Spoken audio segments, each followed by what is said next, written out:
player who certainly showed his age last season. And, that's part of the reason Chris Paul was traded out for Russell Westbrook. But Miami with Jimmy Butler, who they acquired in a sign and trade in the offseason, they don't have cap space. They are limited in draft assets moving forward.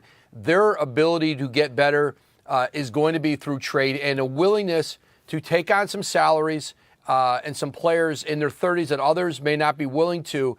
The market for Chris Paul is going to be small, but Miami's at the top of that list. They'd like to try to get that deal done as soon as they can. And I was told there's some other teams, too, that are going to be discussed. But their hope in getting this deal done with Chris Paul was that he doesn't play a game in a Thunder uniform. Okay, interesting stuff there. Woj, you mentioned some other teams. It seems like Miami's at the top of the list anyway for taking on CP3's contract. Is there anybody else that we should be looking out for who might take him on? No, I think Miami is the focus right now, and they'll try to find a way to get a deal done with the Heat. And if not, certainly they'll open up that conversation. But you look at rosters around the league and you try to figure out, where Chris Paul would fit at 34 years old with that kind of money. It's a very short list. It probably begins and ends with Pat Riley and Eric Spoelstra and the Heat. All right, great stuff. Thank you so much, Adrian Wojnarowski, with all the reporting on this. And, of course, we'll hear more from Woj later on. But when you hear that and CP3 potentially going to the Heat, all of this, everybody kind of said, well, wait a second, CP3 is going to end up with the Thunder. The plan here, obviously, is not for him to be with the Thunder. He's going to go, sounds like, to the Heat. What do you think? And I want to talk to gentlemen like the fine esteemed coach we have here. Fine esteemed, my goodness. Wow. Speaking on Chris Paul like he's done. He isn't. Mark my words, when Chris Paul gets to the Eastern Conference, he's going to play at an all-star level. You love the Eastern Conference thing. Yeah. You will love the Eastern Conference because thing. the Eastern Conference backcourt is a revolving door. John Wall is injured. He was a perennial all-star. D'Angelo Russell was a first-time all-star. He's not in the East anymore. There's going to be spots open. And if Chris Paul is able to land in Miami with Jimmy Butler, they're going to be a playoff team. He's going to be a guy to get you over 15 points. He's going to get you a guy to get you over 8 assists. He's going to be playing at an all-star level. Assist to turnover, going to be one of the best in the league. Mark my words. Chris Paul, look, the Heat are desperate taking on Chris Paul because, let's face it, he's 34 years old as a point guard with the ball in his hand, with no backup probably, because you know what? Let's face it. If he goes to Miami, they're going to have to move Dragic. So, to me, look, Chris Paul, 27% from the three-point line in the playoffs. Yes, can he orchestrate a team? No doubt about it. Does he have a high basketball IQ? No doubt about it. Is he competitive? Maybe sometimes to a fault. No doubt about it. But you know what? He's 34. He's going to be 35. How many years does he have left for $140 million? I think he has a couple of years left. At what level? I think he can play at a starter level that can play at an all-star level on a given night. Chris Paul isn't done. His usage wasn't high with the Rockets this past year based on their style of play and the emergence of James Harden. So people have talked about maybe Chris Paul's strong personality. Do you see, let's say he does go to the Heat, do you see that fitting well just from a personality standpoint with Jimmy Butler? He's joining a bunch of strong personalities. Well, my point exactly. Pat Riley, Eric Spoelstra, Jimmy Butler, a championship DNA they have going on in Miami. That will not be an issue. And I'll tell you the number one reason why his reputation and how he barks at teammates won't be an issue. Because in Miami, they demand for you to play hard all of the time. And as long as But he's got to look in the mirror something, too, now. Because, while he's barking, he's also got to say, if I'm going to bark, then you know what? I've got to also play at a high level. I've got to take care of the ball. I've got to take good shots. I've got to get the ball to other people. I got to defend every possession. Look, I agree with you 100%. Eric Spoelstra, Pat Riley, you're talking about the culture of the Heat. You either get in line or you get. I got a question for you. Who do you feel, I'm going to give you a chance to answer. I'm asking you about point guards in the East. Think about the Eastern Conference. Who do you think are the 3 best point guards in the Eastern Conference? Kemba. 1. Kyle Lowry. See, now you just saw what just happened. Go ahead. Yeah, well, you got to give me. Right. You got 10 seconds. I got 10 seconds. When we come back, right, who's third? Time. Who's third? Who's the third? We'll Who's be the thinking third? about it in the We'll commercial talk about it break. in the break. Okay. And we'll let you know what they decide. Much more to come. It's not just on about Reuniting. the East. Guys, Russell Westbrook is the last of the Thunder stars to leave town. We head to OKC to find out how the fans are handling yet another big name exit. And it's been one blockbuster move after another over the last month in the NBA. So how will the West be won? Jalen and Seth try to figure that out too. It's an impressive list of stars' powers next season. They're arguing. It's crazy. We'll be back in just a bit. Lowe's knows you're the powerhouse who does it right, who knows the right. Net was mayor, that wouldn't have happened. Westbrook's new teammate, Eric Gordon, just had some eyeballs. That could be anything, right?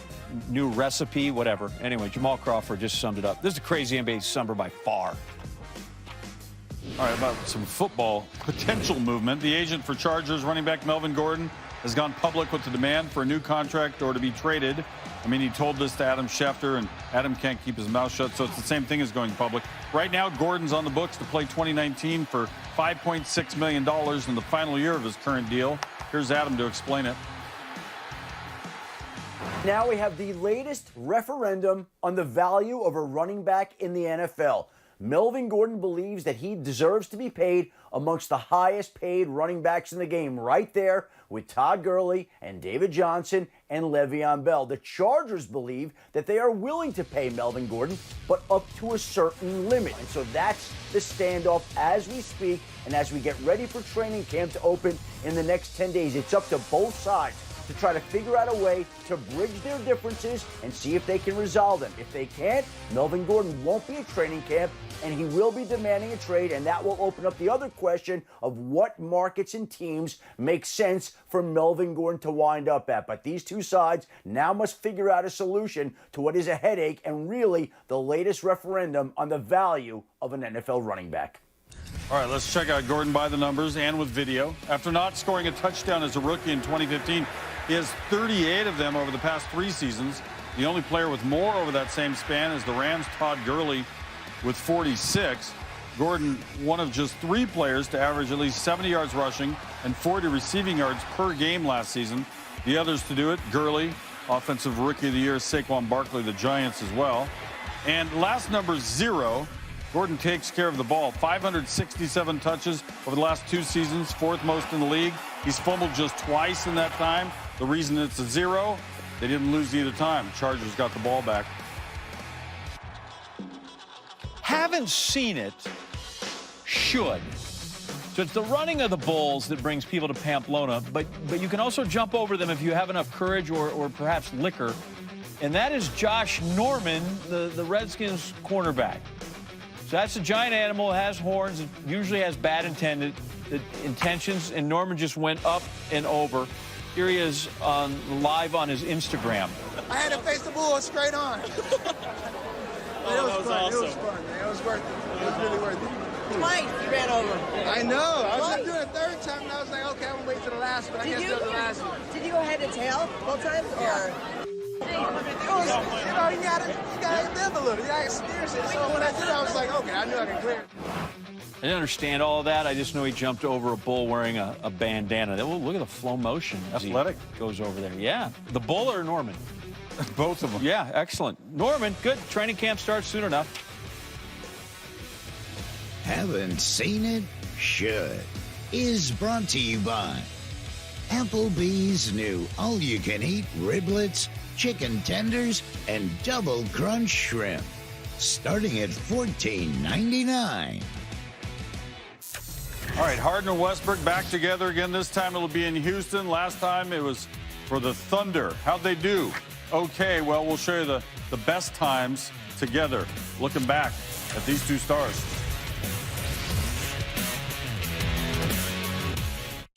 Stop painful grinding with Dentek's new Ultimate Guard. Replace bulky guards with ultra slim protection. Dentek's cushioned bite pads protect all teeth from touching. Ultimate protection and comfort. That's the Dentek difference.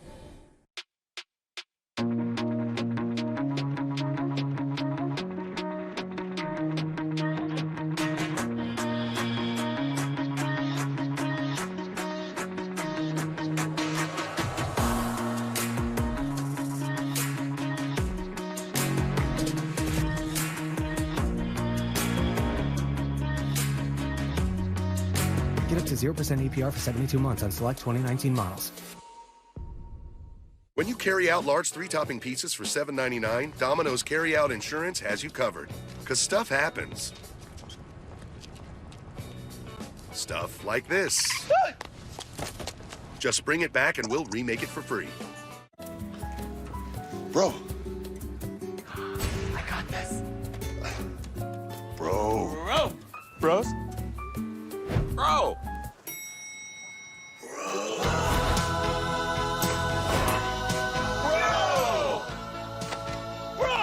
Bro. Oh, bro. Later, bromies. Bros? Bro! Stuber, in theaters tomorrow.